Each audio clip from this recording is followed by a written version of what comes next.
Welcome to the Mental Minute Podcast.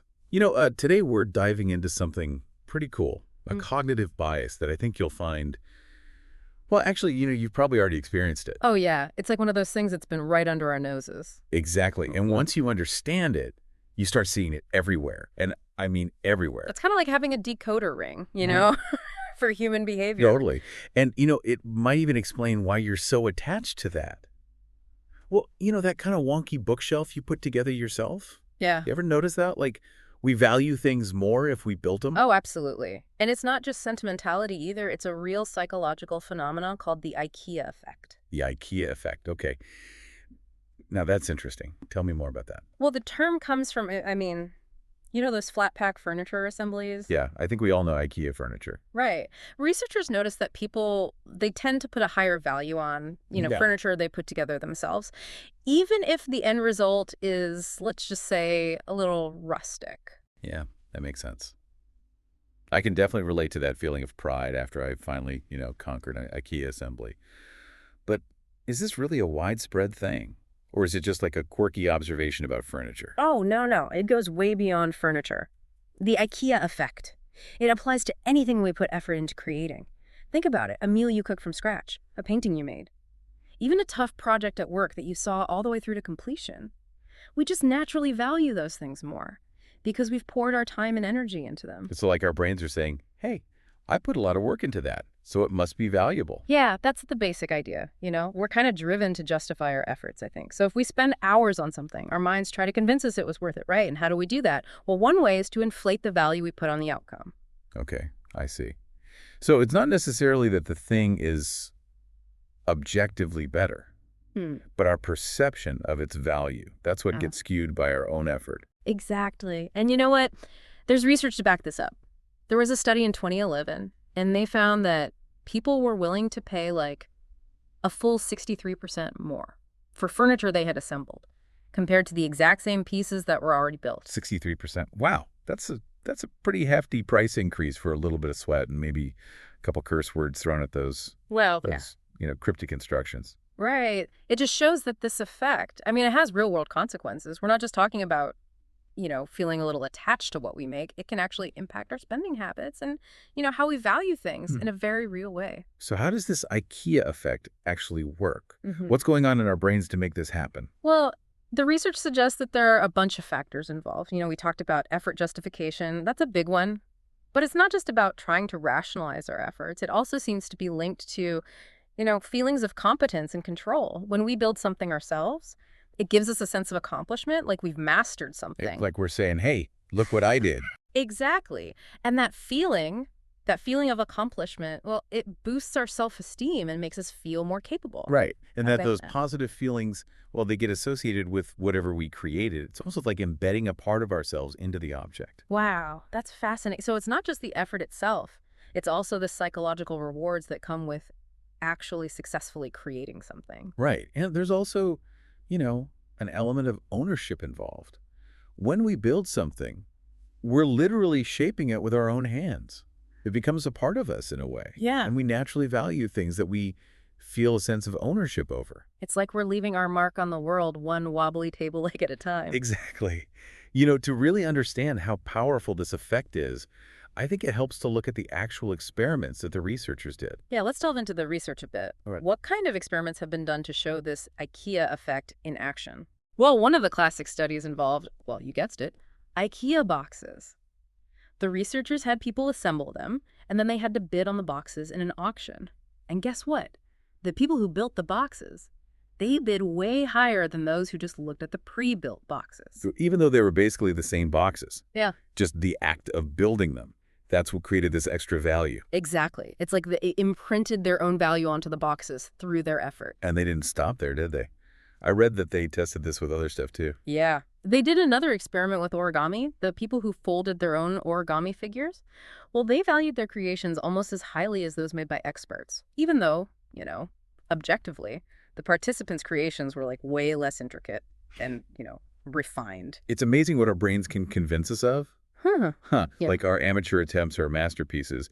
So it seems that the IKEA effect isn't limited to just, functional stuff like furniture. It goes for anything we make, even a little paper crane. Exactly. And they even found that it applies to Lego sets, people who built their own Lego creations. They were way more likely to pay more for them compared to those who were given sets that were already put together. But get this. If they built the set and then took it apart, the IKEA effect was gone. So it's not just about the effort, Ah, but also about finishing the task. We need that feeling of, I did this, for the IKEA effect to really work. you got it. It seems like that feeling of accomplishment, that sense of seeing something through, that's a key trigger for this whole bias. It's like our brain is giving us a reward for sticking with it. And, for putting in the effort by making us see the end product as even better. That makes sense. We're wired to find meaning and value in what we accomplish. Mm. I mean, otherwise, why would we push ourselves to do anything difficult or time-consuming? It's a fundamental part of what makes us human. Yeah. We seek out challenges, we try to overcome obstacles, and we reward ourselves for our successes. And the IKEA effect is a really cool example of how this works in our daily lives. Okay, so we've talked about effort, justification, and competence, and control and ownership all being part of this IKEA effect. But are there any other reasons for it? Like, is there anything else going on here? Definitely, researchers think that this bias could also be about a change in focus. When we spend effort creating something, we kind of pay more attention to the good parts and we kind of downplay its flaws. It's like we're wearing these rose-colored glasses that make our creation look even better.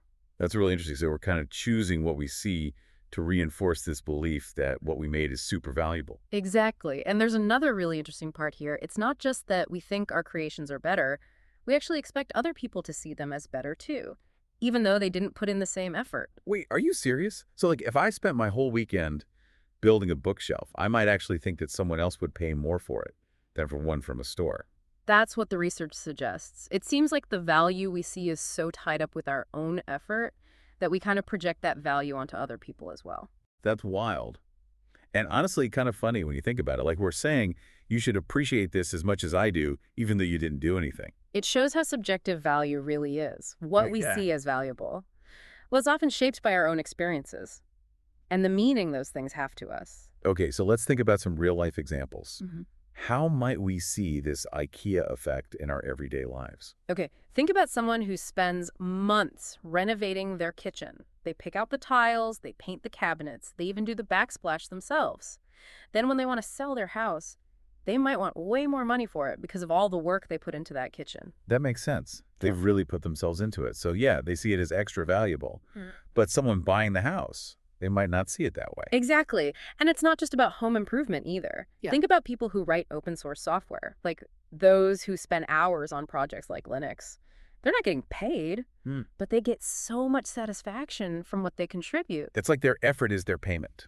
Yep. And the value they create is the reward they get. Yeah, that's a great way to put it. And here's another one, and this might surprise you. Animals even do a version of the IKEA effect. Studies show that animals, especially rats and monkeys, prefer food they had to work for, even if it's the same food that they could have gotten for free. Wow, so this thing about valuing what we earn, that goes way deep. Looks like it. And it makes sense if you think about evolution. Creatures that are willing to work for rewards, well, they're more likely to survive. So we've looked at the psychology behind the IKEA effect, and we've seen it in real-life situations. But what does all of this actually mean for us? Why should we care about this kind of quirky cognitive bias? That's a great question. Knowing about the IKEA effect can actually be really helpful. It can help us make better decisions, as consumers, avoid some traps, and even find new levels of creativity and fulfillment in our lives. Okay, I'm all ears. Tell me more about how understanding this can help us. Well, for one, it can help us be smarter consumers. If we know about the IKEA effect, we can avoid overpaying for something just because we put in some effort. For example, let's say you're at a craft fair and there's a handmade sweater. Think about if you're really into the quality, or if you're also thinking about all the effort that went into making it. That's a good point. We need to separate what the thing is actually worth from the feelings we have about it. Right. And on the other hand, businesses are getting really good at using the IKEA effect. Oh, this is where it gets interesting for marketing. Tell us more about that. Think about it. Companies are realizing that if they let you be part of creating a product, you'll think it's more valuable. They're adding customization, personalization, even DIY into what they offer. So it's not just selling a finished product. It's about the experience, getting the consumer involved. You got it. And this can really work for building loyalty and making customers happy. It's like they're tapping into that natural desire we have to create, and we end up helping create the products we buy. Exactly. It's good for both sides. You get something that feels more special and unique, and the company gets a happy and engaged customer. But like anything else, there's a chance it can be misused, right? Absolutely. Yeah. It's really important for businesses to use this ethically. It's not about tricking people into overvaluing things or taking advantage of their creative side. It's about offering real chances to participate and customize. And that makes the whole thing better for the consumer. It's about creating real experiences, Yeah. not just putting a DIY sticker on something and hoping it works. You said it. It takes a thoughtful approach and a real understanding of how people think and a desire to create value by working together. But beyond consumers and businesses, the IKEA effect is also important for our own growth and development. Okay, let's talk about that. How does this bias connect to our own personal journeys? Well, it shows how important it is to do things that challenge us, things that take effort and persistence. These experiences help us feel competent and masterful and self-efficacious. All of those are crucial for personal growth. It's about pushing ourselves, Yeah. stepping outside our comfort zones, embracing those "I'm not sure I can do this" moments. hmm And when we overcome those challenges, when we actually see what we accomplished, it builds our confidence and it motivates us to take on bigger challenges. It's like a positive feedback loop. The more we create, the more capable we feel, the more we want to create. And that cycle is so powerful. It's like that saying, we are what we repeatedly do. If we keep doing things that take effort and skill and creativity, we become more skilled and creative and resilient. And that resilience, that ability to keep going even when things are tough, that's a skill we need in life. It's what helps us deal with setbacks and overcome obstacles and reach our goals. So the IKEA effect, in its own kind of funny way, reminds us that the journey is just as important as the destination, and that what we put in along the way, that's what really shapes us. I love how you put that, and it makes us think about how we define success. It's not just about the end result. It's about how we grow the skills we learn and the resilience we build while we're creating. It's about enjoying the struggle, celebrating those imperfections, and knowing that true fulfillment, well, it often comes from the effort itself. Wow. It's amazing how we started talking about furniture, and we ended up talking about, what motivates us and what success really means. It just shows how everything is connected. The IKEA effect really is a way to understand the human mind. And it makes us rethink what we value. It's not just about the price tag or what some expert says.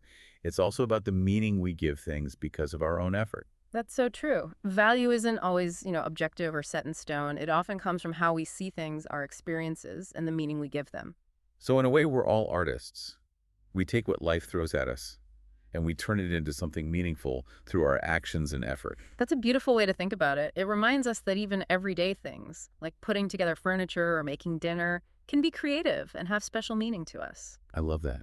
It's about seeing the art in everyday life, Mhm. the meaning in the ordinary things. And the IKEA effect reminds us that everyone has that creative power. It's a powerful reminder that we're not just buying things or working like robots. We're actively creating, shaping our world, and finding meaning in what we do. So the next time you're working on some DIY project or you feel that sense of accomplishment after finishing something tough, remember the IKEA effect. It might change how you see the value of your efforts and inspire you to take on those challenges and enjoy the process of creating. And you never know. Maybe that slightly wobbly bookshelf you built or that cake that didn't turn out perfectly will become something you treasure. A reminder of your own creative journey. Yeah, a reminder of the power of human effort and the beauty of imperfection. Well said.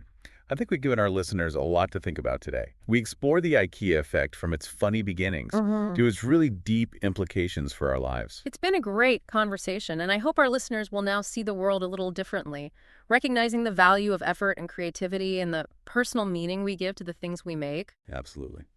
And with that, we'll wrap up this episode of The Mental Minute. Thanks for joining us on this deep dive into the fascinating world of cognitive biases. Until next time, keep those mental gears turning.